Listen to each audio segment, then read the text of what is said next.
নমস্কার বন্ধুরা, আজ 1 ফেব্রুয়ারি 2022। আজকে আমরা সবাই জানি যে ক্লার্কশিপের একটা বড় আপডেট আসতে চলেছে অ্যান্ড ওটা এসে গেছে। ওটার যে অর্ডার হচ্ছে আপনারা WBAT ওয়েবসাইটে পেয়ে যাবেন, আপডেট হয়ে গেছে। অনেক বড় অর্ডার আছে অ্যান্ড একটা বিগেস্ট টার্নিং পয়েন্ট ক্লার্কশিপ অ্যাসপিরেন্টসদের জন্য। তো চলুন আজকে ভিডিওটা শুরু করি অ্যান্ড আপনাদেরকে অর্ডার শিটে বলে দিই যে কী কী আছে। আমাদের এখানে আমরা জানি যে কেস নাম্বার 08-853 অফ 2021 23 ডিসেম্বরে যেটা ফাইল হয়েছিল অ্যান্ড সেটা রিগার্ডিংয়ে এটা পুরোটা। আগে লাইন বাই লাইন আমরা বুঝিনি জিনিসটা কি, যে let affidavit of service file today be kept on record. মানে এই যে নোটিশটা সার্ভ হয়েছিল সেটার একটা প্রমাণ কিন্তু প্ল্যান্টিভ দিয়ে দিয়েছে যে আমরা পিএসসিকে এটা ইনফর্ম করে দিয়েছি। এটা কিন্তু এফিডেভিট অফ সার্ভিস দিয়ে জানিয়ে দিয়েছে কোর্টের সামনে।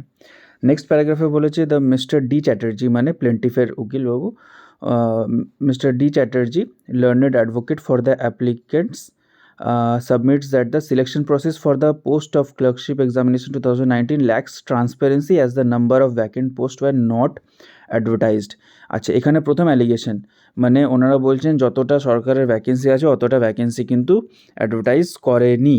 ঠিক আছে, সো ওখানটা একটা ট্রান্সপারেন্সির একটা কোশ্চেন দাঁড়াচ্ছে, মানে ওদের ওপর একটা অ্যালিগেশন লাগাচ্ছে যে এখানে ট্রান্সপারেন্ট ওয়েতে এক্সাম হয়নি clerkship examination 2019। More over the marks of part 1 objective type and part 2 examination have not been segregated as evident from annexure M to the application and aggregated marks have been shown। মানে এরা বলতে চাইছে যে marks breakup কিন্তু এখনও দেয়নি, মানে প্রিলিমসের marks আলাদা করে মেন্সের মার্কস আলাদা করে এইভাবে কিন্তু এরা ব্রেকআপ করে দেয়নি। Prayer is to publish the breakup of aggregated marks on a query. It is submitted that the applicants herein are yet to be issued with the admit cards for the test of computer operation and ability of typing, as in spite of being qualified in part 2 examination they have not been called for verification। এনারা বলছেন যে এরা একটা prayer করেছে যেখানে এরা বলতে চাইছে যে এরা মার্কস পেয়েছে, প্রাপ্য মার্কস পেয়েছেন, কিন্তু তাও মার্কস পাওয়ার পরও কিন্তু পার্ট 2 এক্সামিনেশনে কোয়ালিফাই করার পরও কিন্তু ওদেরকে ভেরিফিকেশনের জন্য কল করা হয়নি। সো এখানে একটা কিন্তু বড় অ্যালিগেশন পিএসসির এগেনস্টে লাগিয়েছে প্লেন্টিফরা। নেক্সট প্যারাগ্রাফে চলে আসে কি বলেছে, mister S Bhattacharya, learned advocate appearing on behalf of the public service commission West Bengal, submits that the advertisement was issued in the year 2019 and after participating in part 1 and part 2 of the selection process the question regarding non-disclosure of number of vacancies cannot be raised at this stage। মানে বলতে চাইছে যে part 1 exam হয়ে গেল, part 2 exam হয়ে গেল, তারপর তুমি ভ্যাকেন্সির উপরে কোশ্চেন রেজ করতে পারো না, তাহলে তোমাকে আগেই করা উচিত ছিল। এটা হচ্ছে ফার্স্ট আর্গুমেন্ট ফার্স্ট প্যারাগ্রাফের বাই মিস্টার এস ভট্টাচার্য, যিনি পিএসসির অ্যাডভোকেট আছেন। দেন তারপর কি বলেছে, referring to the page 295 of the original application it is submitted that there are 7227 vacancies for which the examination have been held. Further the application are well aware of their breakup of marks.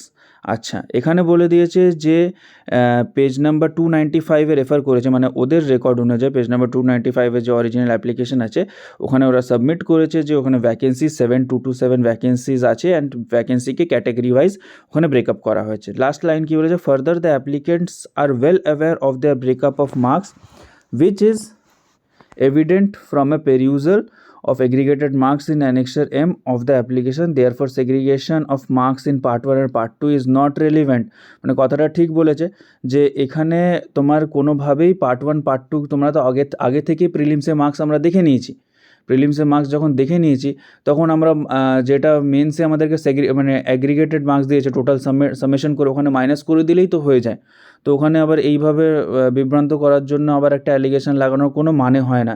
So second মানে 3টে allegation লাগিয়েছে, first অ্যালিগেশনও counter attack করেছে, second অ্যালিগেশনও কিন্তু counter attack করে দিয়েছে।